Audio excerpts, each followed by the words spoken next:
এখন video' টেন্সৰ second video'. যদি কোনোবাই ফাৰ্ষ্ট ভিডিঅ' চোৱা নাই সেইখন ভিডিঅ' চাই ল'ব আৰু থাৰ্ডখন পিছত চাই ল'ব পাৰিব। এতিয়া আমি আলোচনা কৰিম ছেকেণ্ড ভিডিঅ' আৰু মোৰ টন ভাল নোহোৱাৰ কাৰণে ভইচত দিছোঁ। আহা এবাৰ আমাৰ মূল আলোচনালৈ। প্ৰেজেণ্ট কণ্টিনিউৱাছ টেন্সত অৰ্থাৎ প্ৰেজেণ্ট কণ্টিনিউৱাছ টেন্সতনো কেনেধৰণে কৰা হয়। কিবা এটা কাম এতিয়া কৰি আছে বাট অলপ পিছত শেষ হৈ যাব বুজাবৰ কাৰণে আমি প্ৰেজেণ্ট কণ্টিনিউৱাছ টেন্স ব্যৱহাৰ কৰোঁ। অৰ্থাৎ মই ভিডিঅ' চাই আছোঁ, অলপ পিছত কামটো শেষ হৈ যাব। তুমি অফিচলৈ গৈ আছা, অলপ পিছত কামটো শেষ হৈ যাব। আমি যিহেতু বুজি পাইছোঁ মই ভিডিঅ' চাই আছোঁ, এইটো আমি ফ্ৰেম কৰিবলৈ হ'লে পোনপ্ৰথমে আমি কি কৰিব লাগিব, প্ৰেজেণ্ট কণ্টিনিউৱাছ টেন্সত ছাবজেক্ট লিখিব লাগিব। ছাবজেক্টটো সকলোতে আহিব। তাৰপিছত আমি বি ভাৰ্বৰ সহায় ল'ব লাগিব। Am is are plus verb, ভাৰ্বৰ লগত আমি ইউজ কৰিব লাগিব ING প্লাছ অবজেক্ট। কেনেধৰণে কৰিম মই বন্ধুসকলক দেখাই দিছোঁ। প্ৰথমতে আমি ছাবজেক্ট লিখিলোঁ, মই ভিডিঅ' চাই আছোঁ। তাত ছাবজেক্ট কি হ'ল মই, গতিকে আই লিখিলোঁ। বন্ধুসকল আইৰ লগত এম ইউজ কৰিব লাগিব, গতিকে এম ইউজ কৰিলোঁ। এমৰ পিছত আহিলে ভাৰ্ব, ভাৰ্ব হৈছে ৱাটচ, গতিকে ৱাটচৰ লগত আমি কি কৰিব লাগিব, ING প্লাছ কৰিব লাগিব। গতিকে ৱাটচিং, কি চাই আছিলোঁ, ভিডিঅ' চাই আছিলোঁ, গতিকে video', I am watching video'. Okay guys, ঠিক তেনেধৰণে আমি নেক্সটো কৰিছোঁ। তুমি অফিচলৈ গৈ আছা, প্ৰথমতে আহিলে ছাবজেক্ট, গতিকে ইউ। আমি তাৰপিছত লিখিব লাগিব বি ভাৰ্ব, তাৰপিছত আহিলে আৰ, আৰু ইয়াৰ পিছত লিখিব লাগিব ভাৰ্ব, ভাৰ্বটো হৈছে গৈ থকা, গতিকে গো, গ'লক কি কৰিব লাগিব, ING প্লাছ কৰিব লাগিব, গতিকে ING প্লাছ কৰিলোঁ। To office, you are going to office, অৰ্থাৎ তুমি অফিচলৈ গৈ আছা। সি ভাত খাই আছে, অৰ্থাৎ ইয়াত ছাবজেক্ট কি হ'ল সি। আমি তাৰ লগত ইউজ কৰিব লাগিব বি ভাৰ্ব ইজ। আমি ইউজ কৰাৰ পিছত আমি লিখিব লাগিব যিটো ভাৰ্ব লিখিলোঁ ইট, আৰু তাৰপিছত আমি ING ইউজ কৰিব লাগিব, গতিকে হ'ল ইটিং প্লাছ আমি কি কৰিব লাগিব, যিটো অবজেক্ট লিখিব লাগিব কি খাই আছে, ভাত খাইছে, গতিকে rice, he is eating rice. বন্ধুসকল ঠিক তেনেধৰণে প্ৰেজেণ্ট কণ্টিনিউৱাছ টেন্সৰ চেণ্টেন্সবিলাক ফ্ৰেম কৰা হয়। এইখিনিতে মনত ৰাখিব বন্ধুসকল এম ইজ আৰ ক'ত কেনেধৰণে ইউজ কৰা হয়। আমি ইজ ব্যৱহাৰ কৰিম হি, চি, ইট, নেম, অৰ্থাৎ যিবিলাক ছিংগুলাৰ সেইবিলাকৰ লগত আমি ইউজ কৰিম। আমি আইৰ লগত সদায় এম ইউজ কৰিম। You, we, they, all, plural যিবিলাক নাম্বাৰ সেইবিলাক আমি ইউজ কৰিম আৰ, অৰ্থাৎ you are, we are, they are, এইবিলাক আমি ব্যৱহাৰ কৰিম আৰ। গতিকে আপোনালোকে গম পালে কেনেধৰণে আমি ইজ, এম, আৰ ইউজ কৰিব লাগে। অ'কে বন্ধুসকল, আমি এতিয়া শিকিম পাষ্ট কণ্টিনিউৱাছ টেন্সনো কেনেধৰণে কৰা হয়। আমি যেতিয়া ফ্ৰেম কৰিম পাষ্ট কণ্টিনিউৱাছ টেন্সত আমি প্ৰথমে লিখিব লাগিব ছাবজেক্ট। ছাবজেক্ট লিখাৰ পিছত আমি লিখিব লাগিব ৱাজ আৰু ৱেৰ। অ'কে বন্ধুসকল মনত ৰাখি থ'ব। ৱাজ ৱেৰ পিছত আমি লিখিব লাগিব verb one plus verb one আমি ইউজ কৰিব লাগিব, আৰু ভাৰ্ব ওৱানৰ লগত সদায় আমি প্লাছ কৰিব লাগিব ING আৰু প্লাছ কৰিব লাগিব তাৰপিছত অবজেক্ট। অৰ্থাৎ আমি এতিয়া উদাহৰণটো কৰিছোঁ, মই ভিডিঅ' চাই আছিলোঁ। ইয়াত ছাবজেক্ট কি, ছাবজেক্ট হৈছে আই। ইয়াৰ পিছত আমি ইউজ কৰিব লাগিব ৱাজ ৱেৰ। ৱাজ ৱেৰটো আমি বৰ্তমানৰ কাৰণে থৈ দিছোঁ। তাৰপিছত আমি লিখিব লাগিব ভাৰ্ব, ভাৰ্বটো হৈছে ৱাটচ, অৰ্থাৎ চাই আছিলোঁ, নহয় জানো, গতিকে চোৱাটো কৈছে ৱাটচ, গতিকে ৱাটচ ইউজ কৰিলোঁ। ইয়াৰ লগত আমি কি কৰিব লাগিব, ING ইউজ কৰিব লাগিব, গতিকে ইয়াত হৈ গ'ল ৱাটচিং। কি চাই আছিলোঁ আমি, ভিডিঅ', গতিকে ইয়াত লিখিলোঁ অবজেক্ট হ'ল ভিডিঅ'। অ'কে, এতিয়া আমি ইয়াত ৱাজ ৱেৰ ঠাইত কি লিখিম বন্ধুসকল মনত ৰাখি থ'ব। যেতিয়া নেকি থাৰ্ড পাৰ্চন ছিংগুলাৰ নাম্বাৰ হয় আৰু আই হয় তেতিয়া আমি ৱাজ ইউজ কৰিম, আৰু বাকীবোৰ সকলোতে ৱেৰ ইউজ কৰিম। থাৰ্ড পাৰ্চন ছিংগুলাৰ নাম্বাৰ যদি ছাবজেক্টটো হয় তেতিয়াহ'লে আমি তাৰপিছত ৱাজ ইউজ কৰিম, আৰু যদি কেনেবাকৈ আই হয় ছাবজেক্টটো তেতিয়াহ'লে আমি ৱাজ ইউজ কৰিম, আৰু বাকী সকলোবোৰতে আমি ৱেৰ ইউজ কৰিম। অ'কে গাইজ, মনত ৰাখি ল'ব কথাটো। গতিকে ইয়াত আমি আই ইউজ কৰিছোঁ, গতিকে আই লগত কি আহিব, ৱাজ আহিব, গতিকে আই ৱাজ ৱাটচিং ভিডিঅ'। অ'কে বন্ধুসকল, আমি নেক্সটটো কৈ চাম। সি কিতাপ এখন পঢ়ি আছিল। সি হৈছে থাৰ্ড পাৰ্চন ছিংগুলাৰ নাম্বাৰ, এইটো হৈছে ছাবজেক্ট, গতিকে থাৰ্ড পাৰ্চন ছিংগুলাৰ নাম্বাৰ হোৱাৰ লগে লগে আমি সি ব্যৱহাৰ কৰাৰ পিছতে লিখিব লাগিব ৱাজ, গতিকে হ'ল ইয়াত হি ৱাজ কি কৰি আছিল, পঢ়া কাম কৰি আছিলে, গতিকে ৰিড, তাৰ লগত কি আমি প্লাছ কৰিব লাগিব ING reading. He was reading, কি পঢ়ি আছিল, এখন কিতাপ পঢ়ি আছিল, গতিকে এ বুক, অৰ্থাৎ he was reading a book. বন্ধুসকল পাষ্ট কণ্টিনিউৱাছ টেন্সৰ ইমানেই, গতিকে মই ভাবিছোঁ আপোনালোকে নিশ্চয় পাষ্ট কণ্টিনিউৱাছ টেন্স কেনেধৰণে কৰা হয় আপোনালোকে নিশ্চয় বুজি পাইছে। আহক আমি এতিয়া শিকোঁ ফিউচাৰ কণ্টিনিউৱাছ টেন্সটো কেনেধৰণে কৰা হয়। ফিউচাৰ কণ্টিনিউৱাছ টেন্সৰ যিটো ফৰ্ম আপোনালোকে মই প্ৰথমতে জনাই দিছোঁ, ছাবজেক্ট প্লাছ আমি ছাবজেক্টৰ পিছত কি কৰিব লাগিব, চেল উইল ব্যৱহাৰ কৰিব লাগিব, আৰু চেল উইলৰ লগত আমি প্লাছ কৰিব লাগিব বি, অৰ্থাৎ উইল বি বা চেল বি হ'ব। তাৰপিছত ভাৰ্ব হ'ব, ভাৰ্বটো হৈছে ফাৰ্ষ্ট ফৰ্ম, তাৰপিছত আমি ING প্লাছ কৰিব লাগিব, আৰু অবজেক্ট, অৰ্থাৎ subject plus shall will plus be plus verb one plus ING plus object, ইয়াৰ হৈছে ফৰ্মুলা। কেইটামান উদাহৰণ চাওঁ অৰ্থাৎ যেতিয়া নেকি যিকোনো এটা কাম আমি ফিউচাৰত হ'ব বুলি ক'ম আৰু যিটো নেকি কণ্টিনিউছলি হৈ থাকিব আৰু এটা নিৰ্দিষ্ট সময়ত শেষ হৈ যাব বাট আমি নিৰ্দিষ্ট সময়ত যে শেষ হ'ব আমি সেইটো গম নাপাম যে নিৰ্দিষ্ট টাইমটো আমাৰ উল্লেখ কৰা নাথাকিব যিটো সময়ত নেকি শেষ হৈ যাব সেই কথাটো উল্লেখ কৰা নহ'ব অৰ্থাৎ কামটো কণ্টিনিউছলি হৈ থাকিব আমি গম পাম যে এটা সময়ত শেষ হ'ব ঠিক তেনেধৰণৰ যিবিলাক চেণ্টেন্স আমি সেইবিলাক চেণ্টেন্স ইউজ কৰিম ফিউচাৰ কণ্টিনিউছ টেন্সত অৰ্থাৎ মই ভিডিঅ' চাই থাকিম কামটো কেতিয়াৰ পৰা ষ্টাৰ্ট হ'ব আমি গম নাপাওঁ আৰু কেতিয়া শেষ হ'ব আমি গম নাপাওঁ তেনেকুৱা ধৰণৰ যিবিলাক চেণ্টেন্স সেইবিলাক ফিউচাৰ কণ্টিনিউছ টেন্স যিটো নেকি ফিউচাৰ হ'ব অৰ্থাৎ সি বিদ্যালয়লৈ গৈ থাকিব কামটো কেতিয়াৰ পৰা ষ্টাৰ্ট হ'ব আৰু কেতিয়া শেষ হ'ব তাৰ উল্লেখ নাই কিন্তু কামটো শেষ হ'ব সি ভাত খাই থাকিব কেতিয়াৰ পৰা ষ্টাৰ্ট হ'ব আৰু কেতিয়া শেষ হ'ব কোনো ধৰণৰ তাত উল্লেখ কৰা হোৱা নাই তেনেকুৱা ধৰণৰ চেণ্টেন্সবিলাক আমি কি কৰিম ফিউচাৰ কণ্টিনিউছ টেন্সত ইউজ কৰিম এতিয়া আমি ফ্ৰেম কৰি চাওঁ প্ৰথমতে আমি ছাবজেক্ট লিখিম ছাবজেক্ট হৈছে মই ভিডিঅ' চাই থাকিম ইয়াত হৈছে ছাবজেক্ট কি হ'ল ইয়াত মই গতিকে আমি ইয়াত লিখিলোঁ আই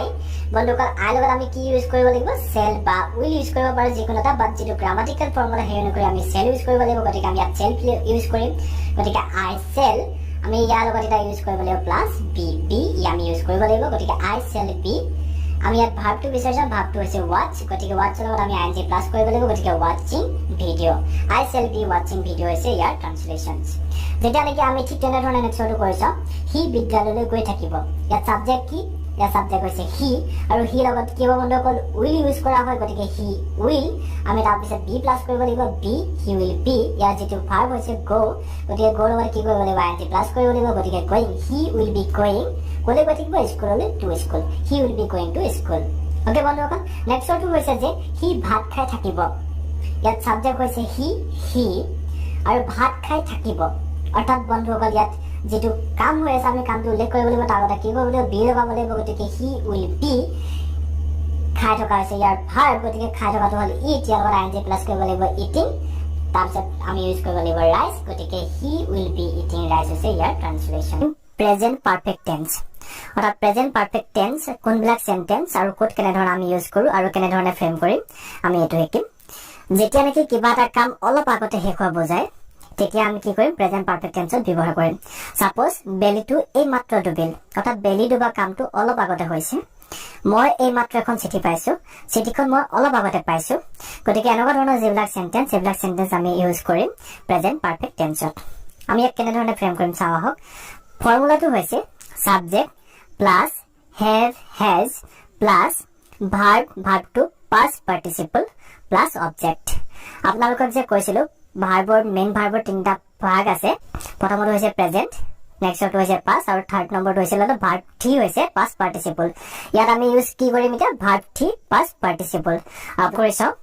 বেলিটো এই মাত্ৰ ডুবিল এইটো হ'ল আমি গম পালোঁ যে প্ৰেজেণ্ট পাৰফেক্ট টেন্সৰ গতিকে প্ৰথমতে আমি ফাইণ্ড আউট কৰিব লাগিব আৰু ছাবজেক্ট গতিকে ছাবজেক্ট কি ছাবজেক্ট হৈছে বেলিটো গতিকে দি ছান আমি ইয়াৰ পিছত হেভ বা হেজ ব্যৱহাৰ কৰিব লাগিব আপোনালোকক মই জনাইছিলোঁ হেভ বা হেজ কেনেধৰণে ব্যৱহাৰ কৰা হয় গতিকে আপোনালোকে নিশ্চয় জানে ইয়াত আমি হেজ ব্যৱহাৰ কৰিব লাগিব গতিকে দি ছান হেজ আমি ইয়াত উল্লেখ কৰিব লাগিব জাষ্ট মাত্ৰ অলপ আগতে হৈছিলে গতিকে দি ছান হেজ জাষ্ট কি হ'ল বস্তুটো বেলিটো যিহেতু এই মাত্ৰ ডুব গৈছে গতিকে আমি লিখিব লাগিব ছেট অৰ্থাৎ দি ছান হেজ জাষ্ট ছেট বেলিটো এই মাত্ৰ ডুবিল আমি নেক্সটটো কৰিছোঁ মই এই মাত্ৰ এখন চিঠি পাইছোঁ চিঠি পোৱা কামটো অলপ আগতে হৈছে মাত্ৰ এই মাত্ৰ পাইছোঁহে গতিকে প্ৰেজেণ্ট পাৰফেক্ট টেন্স বুলি আমি গম পালোঁ গতিকে ইয়াক আমি যেতিয়া ফ্ৰেম কৰিম প্ৰথমতে আমি ইয়াক যিটো ছাবজেক্ট বিচাৰি ল'ব লাগিব ছাবজেক্ট হৈছে কি মই গতিকে আহিলে আই তাৰপিছত আমি হেভ হেজ ইউজ কৰিব লাগিব আইৰ লগত কি ইউজ কৰা হয় হেভ ইউজ কৰা হয় গতিকে আমি ইয়াত ইউজ কৰিলোঁ হেভ আমি কামটো অলপ আগতে কৰিছিলোঁ চ' জাষ্ট আমি ইয়াত উল্লেখ কৰিম আই হেভ জাষ্ট কি কৰিছিলোঁ আমি যিহেতু পাইছিলোঁ পোৱা কামটো হৈছে ভাৰ্ব গতিকে আমি ভাৰ্বটো কি কৰিম পাষ্ট পাৰ্টিচিপল কৰিম ভাৰ্বটো যেতিয়া আমি পাষ্ট পাৰ্টিচিপল কৰি দিম তেতিয়া ৰিচিভটো কি হৈ যাব ৰিচিভড অৰ্থাৎ ই দি আহিব পাষ্ট পাৰ্টিচিপলত যিহেতু ৰিচিভড কোৱা হয় গতিকে আই হেভ জাষ্ট ৰিচিভড কি পাইছিলোঁ এখন চিঠি পাইছিলোঁ গতিকে a letter I have just received a letter গতিকে মই ভাবোঁ আপোনালোকে প্ৰেজেণ্ট পাৰফেক্ট টেন্স কেনেধৰণে কৰা হয় নিশ্চয় বুজি পালে আহক আমি এতিয়া শিকোঁ পাষ্ট পাৰফেক্ট টেন্স কোনবিলাক আমি প্ৰথমতে ফাইণ্ড আউট কেনেধৰণে কৰে যদি দুটা কাম আপোনালোকে মন দি শুনিব দুটা কাম পাষ্টতে হয় আৰু এটা পিছত আনটোৰ লগত সংগতি থকা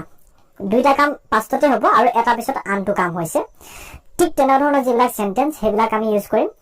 পাষ্ট পাৰফেক্ট টেন্সত কিন্তু এইখিনিতে মনত ৰাখিব দুটা বাক্য কথা কৈছিলোঁ ইয়াত অৰ্থাৎ দুটা কামৰ কথা কৈছিলোঁ গতিকে দুটা কামৰ যিটো কাম প্ৰথম হৈছিল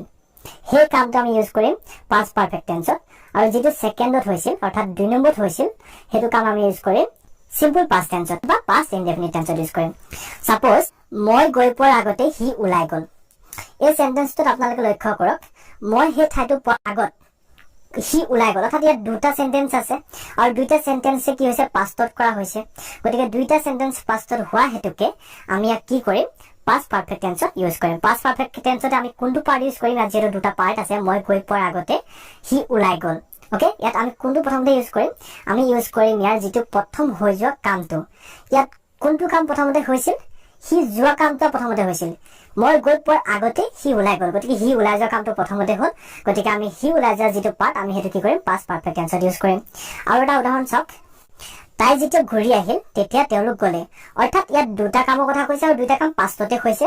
আৰু এটা কামৰ পিছত আনটো কামৰ সংগতি আছে গতিকে দুটা কামৰ সংগতি ৰাখি এনেধৰণে যেতিয়া সেন্টেন্স পোৱা যায় তেতিয়া আমি কি কৰিম past perfect tense ইউজ কৰিম কোনটো পাৰ্ট ইউজ কৰিম ইয়াৰ দুটা পাৰ্ট যেটো আছে যেটো কাম প্ৰথমতে হৈছিল হেতু আমি ইউজ কৰিম past perfect tense ওকে বন্ধুসকল এটা আমি ফ্ৰেম কৰি চাও প্ৰথমৰ যেটো সেন্টেন্স হৈছে মই গৈ পোৱাৰ আগতে হি ওলাই গ'ল ওকে সো ইয়াত প্ৰথমৰ কামটো কি হৈছে হি ওলাই যোৱা কামটো হৈছে গতিকে আমি পাৰফেক্ট টেন্স ইউজ কৰিম সো ইয়াৰ যেটো সাবজেক্ট আমি হেতু লিখিম হি হৈছে হি গতিকে হি আহিলে আমি তাৰ পিছত কি লিখিব লাগিব যেটো ফৰ্মুলা আমি ফৰ্মুলাটো মই আপোনালোকক কৈ দিছো সাবজেক্ট প্লাস সাবজেক্টৰ পিছত আমি সদায় ইউজ কৰিব লাগিব হেড ইউজ কৰাৰ পিছত আমি যি প্লাস কৰিব লাগিব ভাৰ্ব টি অৰ্থাৎ ভাৰ্বটো কি হ'ব পাষ্ট পাৰ্টিসিপল হ'ব প্লাস অবজেক্ট গতিকে আমি এটা প্ৰথমতে সাবজেক্ট লিখিলো হি গতিকে হিটা আমি ইয়াত উল্লেখ কৰিলো তাৰ পিছত আমি লিখিব লাগিব হেড ফৰ্মুলা অনুসৰি আৰু হেড লিখাৰ পিছত আমি যেটো ভাৰ্ব আমি ভাৰ্বটো কি কৰিব লাগিব ভাৰ্ব টি লিখিব লাগিব অৰ্থাৎ ভাৰ্ব পাষ্ট পাৰ্টিসিপল লিখিব লাগিব গতিকে গো ৱেন্ট গান অৰ্থাৎ যেটো পাষ্ট পাৰ্টিসিপলত গোৰ যেটো ফৰ্ম হৈছে হেতু আছে গান গতিকে আমি ইয়াত লিখিলো গান হি হেড গান আউট যেটো ওলাই গৈছিল নহয় জানো গতিকে হি হেড গান আউট কেতিয়া গৈছিল বিফৰ আই ৰিচড অৰ্থাৎ মই গৈ পোৱাৰ আগতে গতিকে বিফৰ আই ৰিচড কথাটো মনত ৰাখিব বন্ধুসকল কিমান ইজি আপোনালোকে নিশ্চয় বুজি পাইছে গতিকে ট্ৰান্সলেচনটো হ'ল যে হি হেড গান আউট বিফৰ আই ৰিচড মই গৈ পোৱাৰ আগতে হি ওলাই গ'ল আৰু এটা আমি কৰি চাও ডাক্তৰ অহা আগতে হি ঢুকাল ডাক্তৰজন আহি পোৱাৰ আগতে হি ঢুকাল কথাটো নিশ্চয় বুজি পাইছে ইয়াত দুটা কামৰ কথা উল্লেখ কৰিছে আৰু দুটা কামৰ যেটো প্ৰথম কাম হৈছিল আমি হেতু কি কৰিম এটা past perfect tense ইউজ কৰিম ইয়াত প্ৰথম কাম কোনটো হৈছে হি মৰি যোৱা কামটো প্ৰথমতে হৈছে অৰ্থাৎ ডাক্তৰৰ অহাটো হৈছে লেট অৰ্থাৎ পিছত আহিছে গতিকে হি ঢুকাই যোৱা যেটো কাম আমি হেতু কি কৰিম এতিয়া আমি এক ফ্ৰেম কৰিম ফ্ৰেম কৰিলে আমি কেনে ধৰণে কৰিম ইয়াত প্ৰথমতে আমি লিখিম যেটো পাৰফেক্ট টেন্সৰ ফৰ্মুলা অনুসৰি লিখিম সাবজেক্ট লিখিলো গতিকে সাবজেক্ট হ'ল হি কাৰণ কোন ঢুকাইছিল হি ঢুকাইছিল নহয় জানো গতিকে আমি ইয়াত উল্লেখ কৰিলো হি লিখাৰ পিছত আমি কি কৰিব লাগিব হেড ব্যৱহাৰ কৰিব লাগিব যেটো ফৰ্মুলাত উল্লেখ আছে গতিকে হি হেড যেটো ভাৰ্ব আমি কি কৰিম তাক past participle লিখিম অৰ্থাৎ ভাৰ্বটো হ'ব ভাৰ্ব টি গতিকে ইয়াত লিখিলো ডাইড হি হেড ডাইড অৰ্থাৎ হি ঢুকাল আৰু যেটো নেক্সট পাৰ্ট আমি কি কৰিম বুলি কৈছিলো আপোনালোকক হেতু কৈছিল যে সিম্পল পাষ্ট টেন্সত ইউজ কৰিম গতিকে সিম্পল পাষ্ট টেন্সত ডাক্তৰ অহাটো যদি আমি লিখো তেতিয়ালে কি হ'ব ডক্টৰ কেম অৰ্থাৎ ডক্টৰটো হ'ল সাবজেক্ট আৰু যেটো হ'ল ভাৰ্ব হেতু হ'ল কাম গতিকে হেতু যদি আমি পাষ্ট টেন্সত কৰিম তেতিয়া কি হ'ব কেম গতিকে ডক্টৰ কেম ইয়াৰ মাজত আমি লিখি দিম বিফৰ